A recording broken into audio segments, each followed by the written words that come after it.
CBSE Hindi कक्षा 7 बसंत भाग 2 पाठ संख्या 12 है कंचा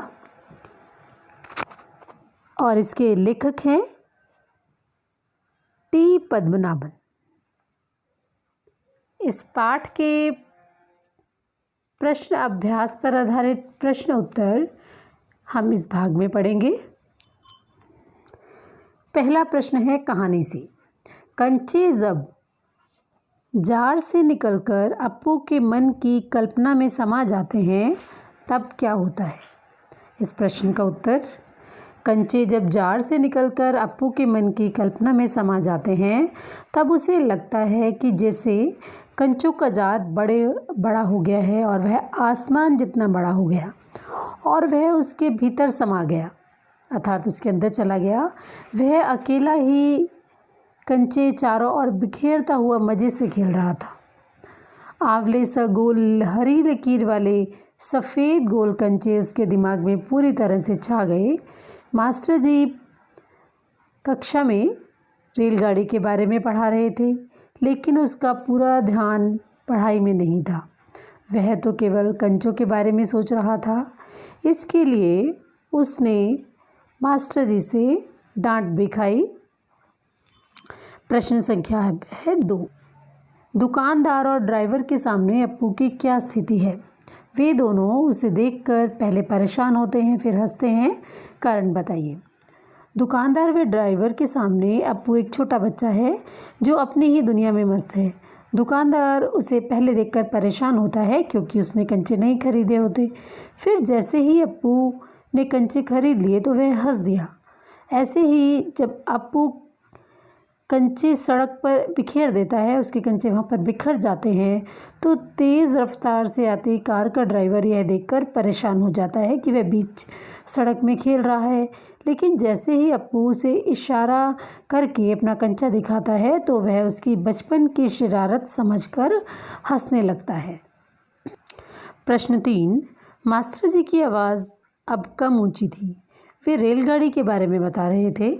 मास्टर जी की आवाज़ धीमी क्यों हो गई थी? लिखिए। जब मास्टर जी ने कक्षा के बच्चों को रेलगाड़ी का पाठ पढ़ाना शुरू किया था तब उनकी आवाज़ ऊंची थी क्योंकि वे सभी बच्चों का ध्यान आकर्षित करना चाहते थे, ध्यानपूर्वक पाठ को सुन सके ताकि सभी बच्चे।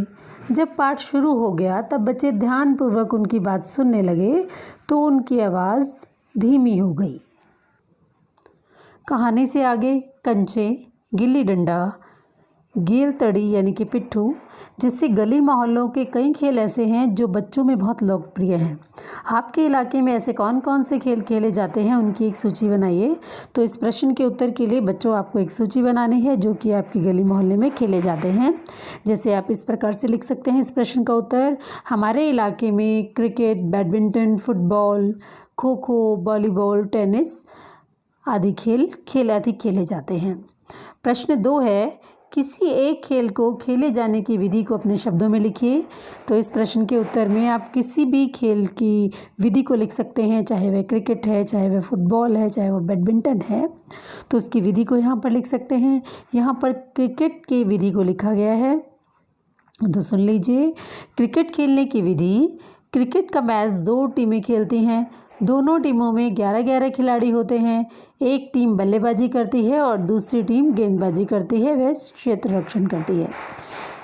इस खेल में 3 निर्णायक होते हैं। इस खेल में बल्लेबाज टीम जीतने के लिए रन बनाती है। जो टीम ज़्यादा रन बनाती है वह मैच जीत जाती है। अब आगे प्रश्न है अनुमान और कल्पना के आधार पर। अनुमान और कल्पना के आधार का पहला प्रश्न है, जब मास्टर जी अप्पू से सवाल पूछते हैं और कि वह कौन सी दुनिया में खोया हुआ था, क्या आपके साथ भी कभी ऐसा हुआ है? क्या आप किसी दिन क्लास में रहते हुए भी क्लास से गायब रहे हैं? ऐसा क्यों हुआ और आप पर उस दिन क्या गुजरी? अपने अनुभव लिखने हैं। तो बच्चों इस प्रश्न के उत्तर में आपको अपने अनुभव शेयर करने हैं। तो आप यहाँ पर अपना अनुभव कोई भी लिख सकते हैं जिस दिन आप क्लास में होते हुए भी नहीं थे, अपनी ही कल्पना की दुनिया में खोए हुए थे, तो कोई भी अनुभव यहाँ पर आप शेयर कर सकते हैं। हर बच्चे का कोई ना कोई अनुभव होगा, ऐसा हो नहीं सकता किसी का अनुभव ना हो। इस अगला प्रश्न है, आप कहानी को क्या शीर्षक देना चाहेंगे?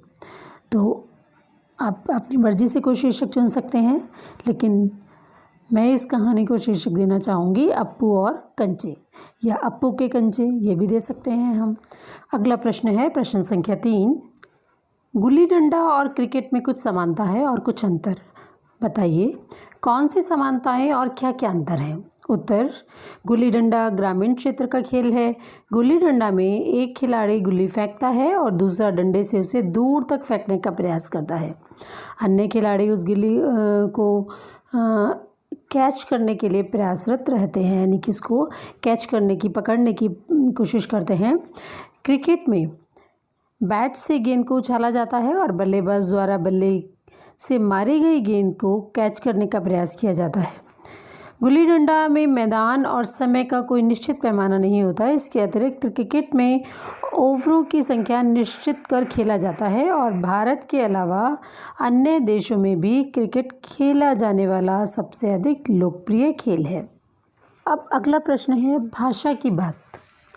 नीचे दिए गए वाक्यों में रेखांकित मुहावरे किन भावों को प्रकट करते हैं? इन भावों से जुड़े दो दो मुहावरे बताइए और उनका वाक्य में प्रयोग कीजिए। पहला मुहावरा है, माँ ने दांतों तले उंगली दबाई, सारी कक्षा सांस रोके हुए उसी तरफ देख रही है। इस प्रश्न का उत्तर आप इस प्रकार से करिए। दांतों तले उंगली दबाना जो एक मुहावरा है, इसका अर्थ है आश्चर्य प्रकट करना। हक्का बक्का रह जाना, मित्र की दुर्घटना का समाचार सुनकर मैं हक्का बक्का रह गया। विस्मित होना, इसका अर्थ भी हैरान होना। ताजमहल की सुंदरता देखकर विदेशी सैलानी विस्मित हो गए। आगे था सांस रोके हुए। सांस रोके हुए का अर्थ है भयभीत होना।